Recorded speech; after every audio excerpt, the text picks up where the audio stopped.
I'd like to start with defining what system design is. The way I like to look at system design, because it's sort of a broad term, right? And when you look at what design patterns are, when you look at what the architecture of a system is, and when you similarly bring in system design, there are a lot of elements to it. So I'd like to unpack all of that. System design is a holistic approach to creating a robust, a scalable, and a maintainable software system, right? And these are systems that meet both your current and your future requirements.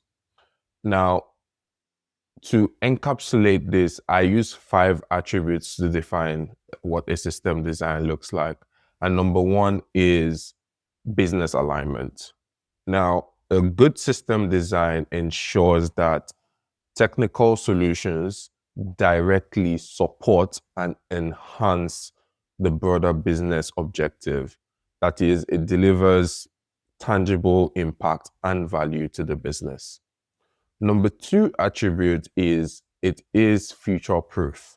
By future proof, what do I mean? I mean, it proactively anticipates conditions like growth in your user base, increased load, potential failure scenarios, and it also builds that resilient system that sort of can mitigate some of these um, conditions that might come across. So when you think about potential failures like overload on your system or increased users or you different scenarios that might lead to sort of system failure, your system design must be future proof in order to sort of eliminate those chances.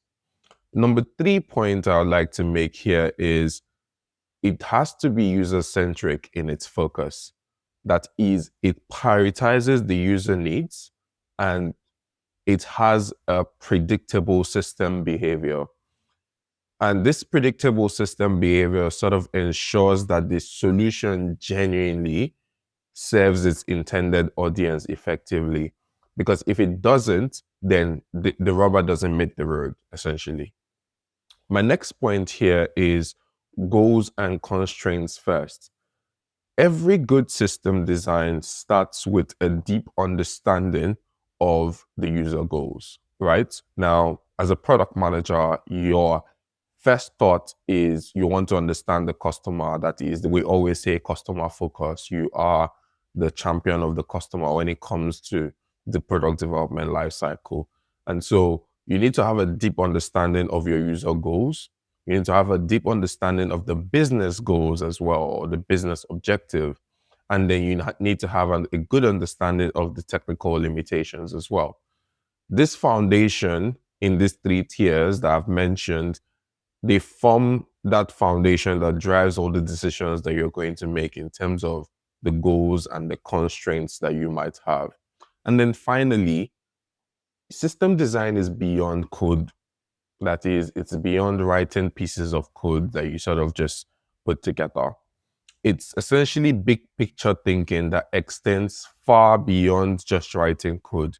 It involves considering so many different areas like the entire ecosystem of the product.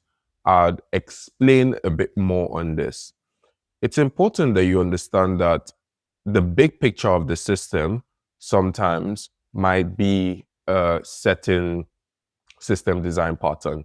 And then for certain use cases, you might sort of draw up a certain business design pattern that sort of fulfills that business need easier, right? So having an understanding of what good system design looks like is critical for you to be able to grow as a technical product manager. Now, I've spoken a bit more about the DASA framework, and I think it's important that you watch my video on the DASA framework in order to sort of encapsulate how to use this framework in order to build a good system design. In the following videos, I would speak about functional and non-functional requirements. I'll speak about the CAP theorem, I'll speak more about various different system design architectures. Some of them are event-driven architecture, including microservices, monoliths, three-tier or your n-tier architecture, right? And we would sort of talk about the advantages and disadvantages, when to use them and when not to use them.